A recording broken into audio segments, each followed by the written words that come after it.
आज आपण Newton's law of ग्रॅव्हिटेशनच्या नंतरचा पार्ट पाहणार आहेत. तर आज आपण युनिव्हर्सल ग्रॅव्हिटेशनल कॉन्स्टंटची definition. So universal gravitational constant, how this universal gravitational constant is defined. So it is defined as it is a gravitational force between two identical bodies of unit masses and separated by unit distance. दोन identical bodies घ्यायच्या सारख्याच, त्या दोन्हीचे masses हे unit masses असले पाहिजेत आणि त्या दोन बॉडीज 1 युनिट अंतरावर ठेवल्या पाहिजेत आणि त्यांच्यामधला जो ग्रॅव्हिटेशनल फोर्स आहे त्याला आपण युनिव्हर्सल ग्रॅव्हिटेशनल कॉन्स्टंट असं म्हणायचं. मग तुम्ही दोन बॉडीज या 1 किलोग्रॅम घ्या आणि 1 मीटर अंतरावर ठेवा, किंवा दोन बॉडीज 1 ग्रॅमच्या घ्या आणि ते 1 सेंटीमीटर अंतरावर ठेवा. जर तुम्ही 1 मीटर अंतरावर ठेवलात तर ती व्हॅल्यू, जी ची व्हॅल्यू युनिव्हर्सल ग्रॅव्हिटेशनल कॉन्स्टंटची व्हॅल्यू SI सिस्टीम मधली येईल. जर तुम्ही बॉडीज 1 ग्रॅम घेतल्या आणि 1 सेंटीमीटर अंतरावर ठेवल्या तर त्या जी ची व्हॅल्यू जी काही येईल किंवा जो ग्रॅव्हिटेशनल फोर्स येईल तो सीझियस युनिट मधला असेल.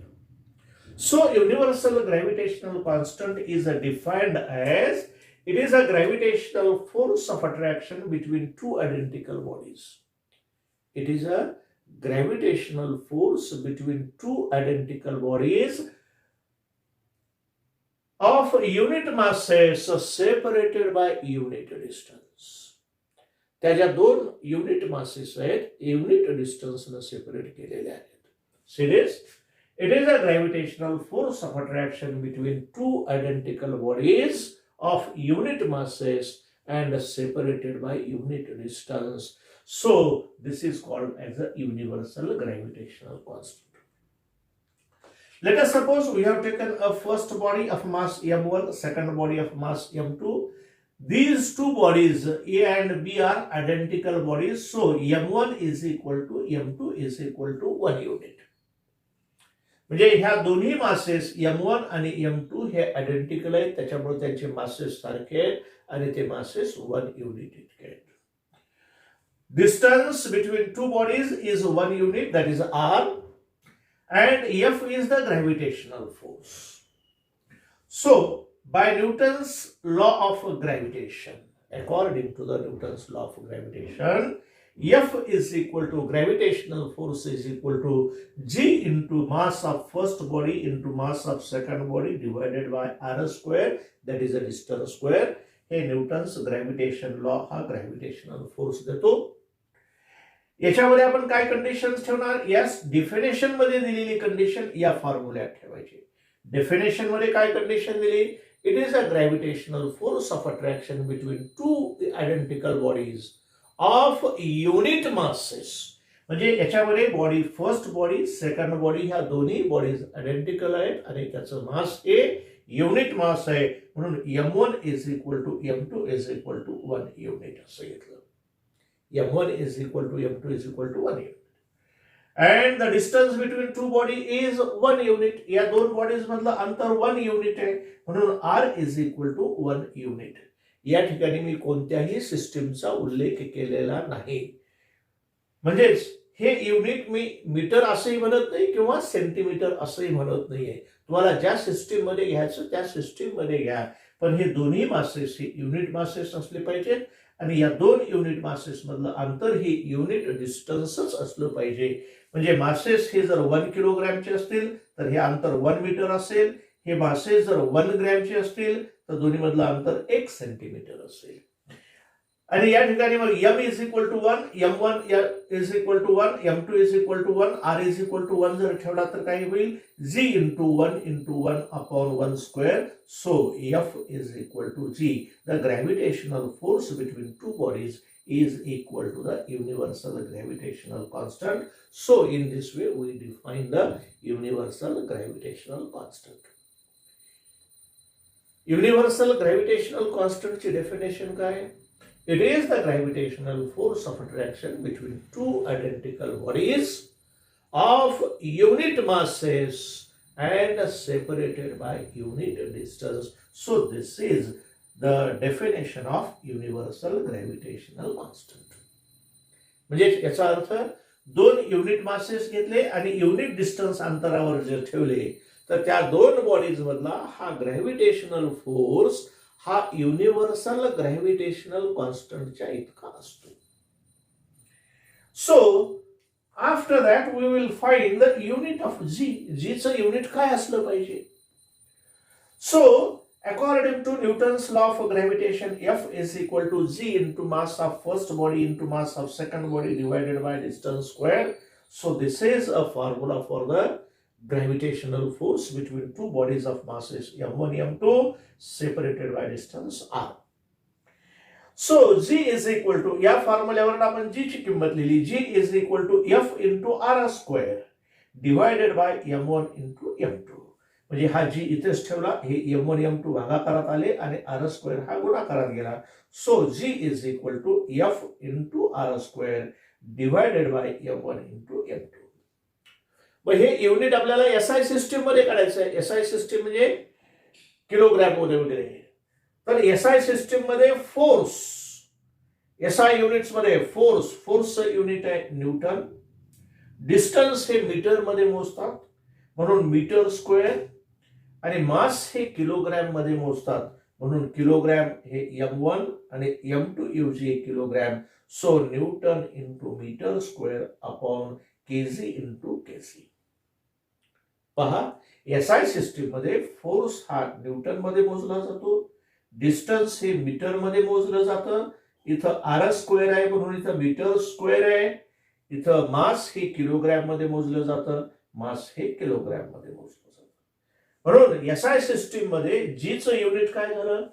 Unit of G is equal to newton into metre square per kg square असं एसआय सिस्टीम मधलं युनिट आलं. आता सीजीएस युनिट मध्ये युनिव्हर्सल ग्रॅव्हिटेशनल कॉन्स्टंटचं युनिट काय. सीजीएस म्हणजे centimetre gram second system. CGS unit मध्ये मास हे ग्रॅम मध्ये मोजलं जातं, अंतर हे सेंटीमीटर मध्ये मोजलं जातं आणि टाइम हा सेकंदात मोजला जातो सीजीएस युनिट्स मध्ये. आणि फोर्स हा डाईन मध्ये मोजला जातो म्हणून या एफ च्या ऐवजी काही इथं डाईन. आर डिस्टन्स आहे म्हणून डिस्टन्सचं युनिट सेंटीमीटर. इथं आर स्क्वेअर आहे म्हणून सेंटीमीटर स्क्वेअर. आणि मास हे ग्रॅम मध्ये मोजलं जातं म्हणून m1 च्या ऐवजी 1 ग्रॅम आला, m2 च्या ऐवजी 1 ग्रॅम आला.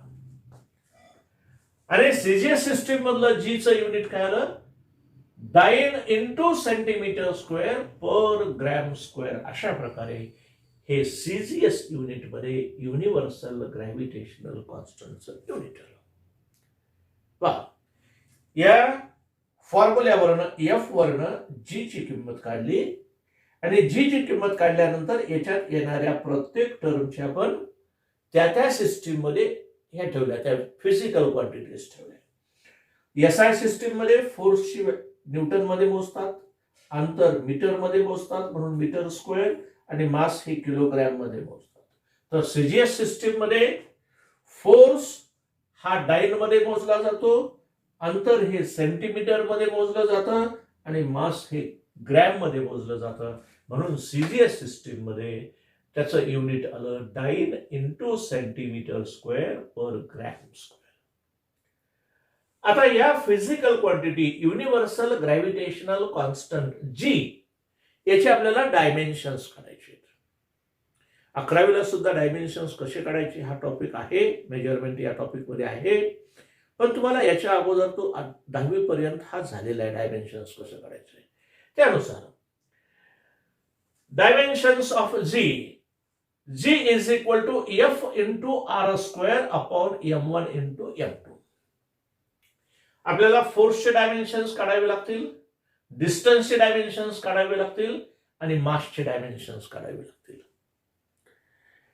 म्हणजेच या ठिकाणी F is equal to m into a असा जर गृहीत धरला, हा F is equal to m into a mass is equal to mass into acceleration is a velocity upon time, but velocity is distance s upon t. म्हणजे या फॉर्म्युल्यामध्ये मास किती वेळेस आलं, एकदा आलं, अंतर डिस्टन्स एकदा आलं, टाइम हे दोनदा आलं. म्हणून याचे डायमेन्शन्स काय येतील, m टू द पॉवर 1 मास एका वेळेस आलेला आहे, डिस्टन्स म्हणजे l, डिस्टन्स रिप्रेझेंटेशन l असतं, म्हणजे m to the power 1 l to the power 1 आणि टाइम हा 2 वेळेस आला, पण तो भागाकारात आहे, तो वर घेतल्यानंतर t टू द पॉवर -2 होईल. हे फोर्सचे डायमेन्शन्स आहे. म्हणजे त्या फिजिकल क्वांटिटीमध्ये लेंथ मास टाइम किती वेळेस येतं याला आपण डायमेन्शन्स असं म्हणायचं. फॉर एक्झाम्पल आपण व्हेलॉसिटीचे जर डायमेन्शन्स घेतले तर velocity v is equal to distance upon time. Distance एकदा आलं, टाइम एकदा आला, म्हणून याचे डायमेन्शन्स काय रे, l to the power 1 t to the power -1 अशा प्रकारचे डायमेन्शन्स आहे. म्हणजे डायमेन्शन्स म्हणजे काही नाही आहे, त्या फिजिकल क्वांटिटीमध्ये मास किती वेळेस येतो, लेंथ किती वेळेस येतो, टाइम किती वेळेस येतो हे लिहिणं म्हणजे डायमेन्शन्स लिहिणं. म्हणून force is equal to m into a.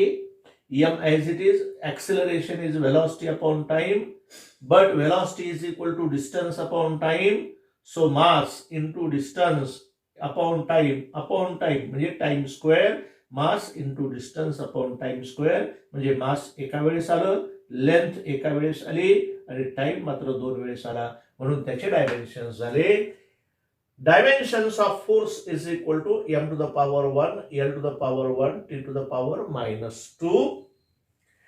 Dimensions of distance, distance dimensions काय आहेत, l to the power 1, and dimensions of mass is equal to m to the power 1. असे हे लेंथ, मास आणि फोर्सचे डायमेन्शन्स आले. तर हे डायमेन्शन्स या f च्या ठिकाणी फोर्सचे डायमेन्शन्स ठेवले, m to the power 1, l to the power 1, t to the power -2 हे फोर्सचे डायमेन्शन्स ठेवले. r स्क्वेअर, r चे डिस्टन्सचे डायमेन्शन्स काय, l टू द पॉवर 1, इथं r स्क्वेअर आहे, म्हणून लेंथच्या डायमेन्शन्सचा वर्ग केला, l to the power 1 to the power 2 upon m1 into m2. मासचे डायमेन्शन्स आहेत m टू द पॉवर 1, हे m1 साठी आला आणि हा m टू द पॉवर 1 हा m2 साठी आला, कारण हेही किलोग्रॅम मध्ये किंवा हेही किलोग्रॅम सेम युनिट मध्ये मेजर केलं जातं. म्हणून याचे dimensions m to the power 1 m to the power 1 आले, म्हणजे m to the power 1 as it is l to the power 1 t to the power -2 into, आता याला जर वर्ग केला तर काय होईल, l to the power 2 upon m to the power 1, m to the power 1 म्हणजे m टू द पॉवर 2 अशा प्रकारे आला.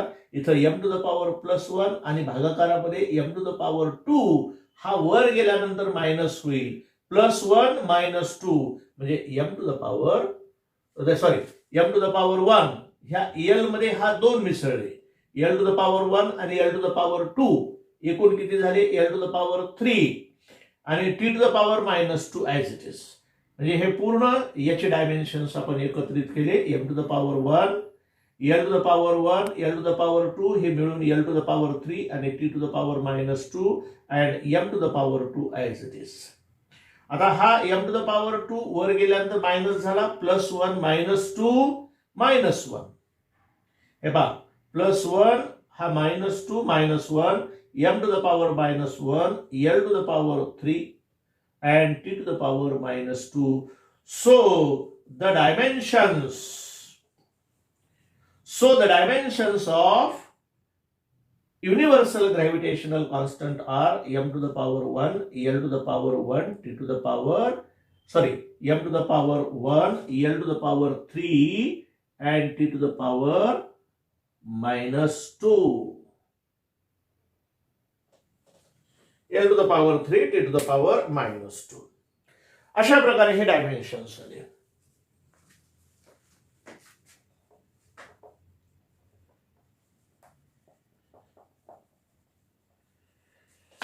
So dimensions of G is m to the power 1, L to the power 3, T to the power -2. अशा प्रकारे हे dimensions of G. म्हणजे universal gravitational constant मध्ये mass हे भागाकारात एक वेळेस येतं, m to the power -1, L to the power 3 length 3 वेळेस येते आणि टाइम मात्र 2 वेळेस होतो, पण तो भागाकारात आहे. म्हणून dimensions of G is equal to m to the power -1, L to the power 3, T to the power -2. So these are the dimensions of universal gravitational constant. आज आपण पिरियड मध्ये या G विषयी, युनिव्हर्सल ग्रॅव्हिटेशनल कॉन्स्टंट विषयी पूर्ण अभ्यास करणार आहोत. या युनिव्हर्सल ग्रॅव्हिटेशनल कॉन्स्टंटची किंमत न्यूटननं काढलेली नाही. इथं व्हॅल्यू ऑफ G जे आहे हे व्हॅल्यू ऑफ G पाहणार आहे. त्याच्यानंतर SI सिस्टीम आणि CGS सिस्टीम. ह्या युनिव्हर्सल ग्रॅव्हिटेशनल कॉन्स्टंटची व्हॅल्यू ही न्यूटननं कॅल्क्युलेट केली नाही, ही कॅव्हेंडिश नावाच्या शास्त्रज्ञांनी कॅल्क्युलेट केलेली व्हॅल्यू आहे. सो व्हॅल्यू ऑफ G, या G ची व्हॅल्यू काय, ज्याचे युनिट हे आहे, डायमेन्शन्स हे आहेत, त्याची व्हॅल्यू काय असेल. तर व्हॅल्यू म्हणजे G is equal to 6.67 into 10 to the power -11 newton into metre square per kg square. So this is the value of universal gravitational constant in SI unit. SI unit मध्ये ही value आली. मग ही value CGS unit मध्ये काय असेल, जशीच्या तशी आपण व्हॅल्यू गृहीत धरू. ही we know G is equal to 6.67 into 10 to the power -11 Newton into meter square per kg square. So SI system मधली आपण व्हॅल्यू घेतली आणि त्या व्हॅल्यू मध्ये SI युनिटच्या ऐवजी CGS युनिट हे ठेवायचं. तर हे जे न्यूटन आहे हे न्यूटन फोर्सचं युनिट आहे, त्याच्याऐवजी आपल्याला CGS मध्ये डाइन हे युनिट ठेवावं लागेल. So 1 newton is equal to 10 to the power 5 dyne, ही त्याची रिलेशन आहे. SI सिस्टीम आणि CGS सिस्टीम मधल्या युनिट मधलं जे रिलेशन आहे, 1 newton is equal to 10 to the power 5 dyne, हे रिलेशन आहे. म्हणजे या न्यूटनच्या ऐवजी काय ठेवावं लागेल, आपल्याला ही किंमत ठेवावी लागेल. जसं की 1 metre is equal to 100 centimetre. एका मीटरला जर आपण सेंटीमीटर मध्ये कन्वर्ट केलं तर एका मीटरचे किती होतात, 100 सेंटीमीटर होतात. 1 metre is equal to 100 centimetre. याला जर 10च्या घातांकात लिहिलं तर 10 टू द पॉवर 2 सेंटीमीटर झालं. तसंच 1 kilogram is equal to 1000 gram. याला जर आपण 10च्या घातांकात लिहिलं तर 10 टू द पॉवर 3 ग्रॅम. अशा प्रकारे या SI सिस्टीम मधल्या फिजिकल क्वांटिटीची व्हॅल्यू आपण CGS मध्ये लिहिली. CGS मध्ये लिहिल्यानंतर G is equal to 6.67 into 10 to the power -11 ही किंमत जशीच्या तशी ठेवली. आता या 1 न्यूटनच्या ऐवजी 10 टू द पॉवर 5 डाइन. हे 1 metre is equal to 10 to the power 2 metre आहे, 10 to the power 2 centimetre. 10 to the power 2 centimetre त्याचा वर्ग, कारण या ठिकाणी मीटर स्क्वेअर आहे, मीटर इंटू मीटर आहे. म्हणजे आपल्याला 10 to the power 2 centimetre into 10 to the power 2 centimetre म्हणजे 10 टू द पॉवर 2 सेंटीमीटरचा वर्ग डिवायडेड बाय किलोग्रॅम. या किलोग्रॅमची व्हॅल्यू काय आली, 10 to the power 3 gram. 10 to the power 3 gram, 10 to the power 3 gram and this bracket square, कारण इथं KG square आहे. आणि अशा प्रकारे CGS युनिट मधल्या व्हॅल्यू जर ठेवल्यानंतर आता याला पुन्हा सिम्प्लिफाय करू. 6.67 into 10 to the power -11 into 10 to the power 5 dyne as it is. याचा वर्ग केला 10चा वर्ग, त्याचा वर्ग केल्यानंतर 10चा चौथा घातांक येईल आणि इथं सेंटीमीटर इंटू सेंटीमीटर म्हणजे सेंटीमीटर स्क्वेअर होईल. So 10 to the power 4 centimetre square divided by 10 to the power 6. 10 to the power 6 का लिहिलं, 10 टू द पॉवर 3 चा वर्ग म्हणजे 10 टू द पॉवर 3 प्लस दुसरा 3 येतो, 3 आणि 3 6 होतात. 10 to the power 6 gram square. हे ग्रॅम इंटू ग्रॅम म्हणजे ग्रॅम स्क्वेअर असा आला हा. तर आता हे 5 आणि 4 हे 9 आले. म्हणजे 6.67 into 10 to the power minus 11 into 10 to the power 9 into centimeter square, 9 into centimeter square as it is divided by 10 to the power 6 gram square असं. आता हे 10 to the power 9 मधून हे 6 गेले, 10 to the power 3 राहिले, हा 10 to the power 3 plus 3 या minus 11 मधून गेला. उणे 11 मधून अधिक 3 गेल्यानंतर किती राहतं? उणे 8 राहतं. पहा या 10 to the power 9 हा 10 to the power 6 हा 10 to the power 6 याच्यातून जर वजा केला तर 10 to the power प्लस 3 राहतो, म्हणजे मायनस 11 प्लस 3 हा 10 to the power minus 8. So 6.67 into 10 to the power minus 8, 9 into centimeter square per gram square. So this is the value of G in Celsius unit. आता याचा negative घातांक हा कमी आहे SI system पेक्षा. याचा अर्थ काय होतो पहा, हा कधी कधी फसवा एमसीक्यू येऊ शकतो. या युनिव्हर्सल ग्रॅव्हिटेशनल कॉन्स्टंटची व्हॅल्यू सीजीएस युनिट मध्ये मोठी आहे का एसआय सिस्टीम मध्ये मोठी आहे? आपल्याला काय वाटतं? एसआय सिस्टीम मधल्या सर्वच व्हॅल्यूज मोठे आहेत. सेंटीमीटर पेक्षा मीटर मोठा, ग्रॅम पेक्षा किलोग्रॅम मोठा आहे. म्हणून आपल्याला असं वाटतं की या जीची व्हॅल्यू, युनिव्हर्सल ग्रॅव्हिटेशनल कॉन्स्टंटची व्हॅल्यू एसआय सिस्टीम मध्ये मोठी असेल आणि सीजीएस सिस्टीम मध्ये लहान असेल. असं नाही, नेमकं याच्या उलट आहे. एसआय सिस्टीम मधली युनिव्हर्सल ग्रॅव्हिटेशनल कॉन्स्टंटची व्हॅल्यू कमी आहे, कारण 10चा उणे घातांक हा मोठा आहे, म्हणजे संख्या लहान आहे, आणि या 10चा उणे घातांक हा कमी आहे, म्हणजे ही संख्या मोठी आहे. म्हणजे सीजीएस मध्ये असणारी व्हॅल्यू ही एसआय सिस्टीम मधल्या व्हॅल्यू पेक्षा मोठी आहे. तर आपण या युनिव्हर्सल ग्रॅव्हिटेशनल कॉन्स्टंट विषयी सर्व माहिती मिळवली, त्याची डेफिनेशन पाहिली, युनिट पाहिले, डायमेन्शन्स पाहिली, व्हॅल्यू पाहिली in SI system, CGS system.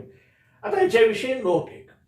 The value of G universal gravitational constant is independent. It do not depends upon any factor. हा जो युनिव्हर्सल ग्रॅव्हिटेशनल कॉन्स्टंट आहे आपल्या सोलार सिस्टीम मध्ये तोच आहे. दुसऱ्या सोलार सिस्टीम मध्ये जर गेलात, इव्हन म्हणजे आपली आकाशगंगा सोडून दुसऱ्या आकाशगंगेमध्ये जरी आपण गेलात, दुसऱ्या गॅलेक्सीमध्ये जरी गेलात, तरीही या युनिव्हर्सल ग्रॅव्हिटेशनल कॉन्स्टंटची किंमत तीच असेल. Throughout the universe it is a constant. ही अतिशय महत्वाची गोष्ट आहे. So, universal gravitational constant, it do not depends upon the mass of the star, mass of the planet and other parameters. So, it is a constant everywhere in the space, everywhere in the universe. Then, second, gravitational force of attraction is a mutual force of attraction. Gravitational force of attraction कसा आहे? Mutual force of attraction म्हणजे हे दोन bodies एकमेकाला परस्पर attract करतात. म्हणजेच याचा अर्थ, समजा ही बॉडी ए असेल, ही बॉडी बी असेल, तर या बॉडीला ही बॉडी अट्रॅक्ट करते आणि या बॉडीला ही बॉडी अट्रॅक्ट करते. त्याला आपण म्युच्युअल फोर्स ऑफ अट्रॅक्शन म्हणतो. परस्पर फोर्स ऑफ अट्रॅक्शन आहे. तर हे म्युच्युअल फोर्स ऑफ अट्रॅक्शन म्हणजे काय? याचा अर्थ काय होतो? समजा मी जर असा तुम्हाला प्रश्न विचारला की पृथ्वी, समजा हा सूर्य आहे आणि हा पृथ्वी आहे. सूर्याच्या आकारमानासमोर पृथ्वीचा आकारमान हे अतिशय लहान येणार. समजा या दोन्ही मधला ग्रॅव्हिटेशनल फोर्स, सूर्याचा ग्रॅव्हिटेशनल फोर्स हा F1 आहे, म्हणजे सूर्यानं पृथ्वीवर एक्झर्ट केलेला, आणि पृथ्वीने सूर्यावर एक्झर्ट केलेला ग्रॅव्हिटेशनल फोर्स हा F2 आहे. आणि मग हा F1 is greater than F2 असेल का F1 is less than F2 असेल का F1 is equal to F2 असेल? कोणता पर्याय करेक्ट असेल? तर आपल्या डोक्यात स्वाभाविक विचार येतो, gravitational force depends upon mass. म्हणून सूर्याचं वस्तुमान जास्त असेल तर सूर्याचा ग्रॅव्हिटेशनल फोर्स जास्त असेल आणि पृथ्वीचा ग्रॅव्हिटेशनल फोर्स कमी असेल. असं नाहीये, असं नाही. कारण हा ग्रॅव्हिटेशनल फोर्स ऑफ अट्रॅक्शन किंवा फोर्स ऑफ रिपल्शन हे कोणत्याही एका बॉडीवर अवलंबून राहत नाही, कोणत्याही एका बॉडीच्या मासवर अवलंबून नाही. दुसऱ्या बॉडीचं मास कन्सिडर केल्याशिवाय त्या ग्रॅव्हिटेशनल फोर्सची किंमतच काढता येत नाही. जसं हे समजा एक्झाम्पल एक दिले एक्झाम्पल, एक आपला जो भारताचा जो ग्रेट बॉक्सर आहे, जो पैलवान आहे, तो खली आहे. तो खली समजा या बाजूला थांबलेला आहे आणि त्याने एक दोर धरलेला आहे आणि दुसऱ्या बाजूला हे असंख्य अशी माणसं त्याला खेचायला लागलेली आहेत.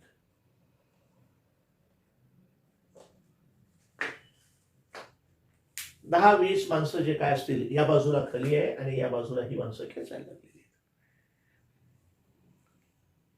मग आता याच्यामध्ये कुणाची शक्ती जास्त कुणाची शक्ती आहे कमी हा प्रश्न नाहीये.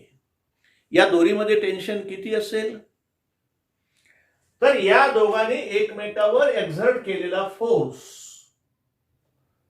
समजा या ठिकाणी या माणसांची ताकद ही कमी आहे आणि याने समजा हा 100 न्यूटन किंवा 1000 न्यूटन इतका फोर्स अप्लाय केला आणि खलीची क्षमता आहे की तो 5000 न्यूटन इतका फोर्स एक्झर्ट करू शकतो. पण यानं जेव्हा बल वापरलं तेव्हा याचा सुद्धा फोर्स हा 1000 न्यूटनच असतो. कारण त्याच्यापेक्षा जर फोर्स जास्त असेल तर ही माणसं इकडे खेचली जातील. म्हणून या दोरीतलं जे टेन्शन आहे, या दोरीतलं टेन्शन एकट्या खलीनं किती फोर्स अप्लाय केला त्याच्यावरती अवलंबून नाही, किंवा ह्या माणसाने किती बल अप्लाय केलं त्याच्यावरती अवलंबून नाही. ते एकमेकावर परस्पर बल किती खर्च करतात किंवा किती वापरतात त्याच्यावर ते अवलंबून आहे. याला आपण म्हणतो म्युच्युअल फोर्स ऑफ अट्रॅक्शन.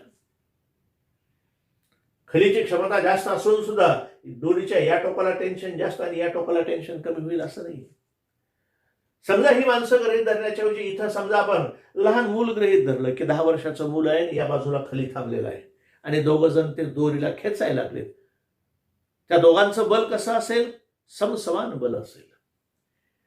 कारण जितका हा लहान मूल याच्यावर बल वापरेल तितकंच बल याला वापरता येतं. त्याच्यापेक्षा जास्त बल जर त्याने वापरलं तर ती बॉडी डिस्प्लेस होते. म्हणून या ठिकाणी पृथ्वी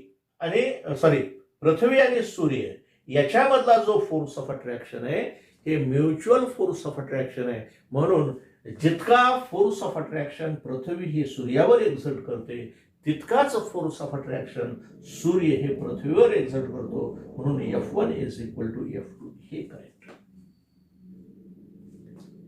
तर अशा प्रकारे हा जो ग्रॅव्हिटेशनल फोर्स आहे हा म्युच्युअल फोर्स ऑफ अट्रॅक्शन आहे. हा कोणत्याही एका बॉडीच्या मासवर अवलंबून नाही, तो दोन्ही बॉडीच्या मासेसवर अवलंबून असतो. त्यानुसार तो व्हॅरी होतो, त्यानुसार तो बदलतो. म्हणूनच gravitational force of attraction is a mutual force of attraction असं आपण म्हणलेलं आहे.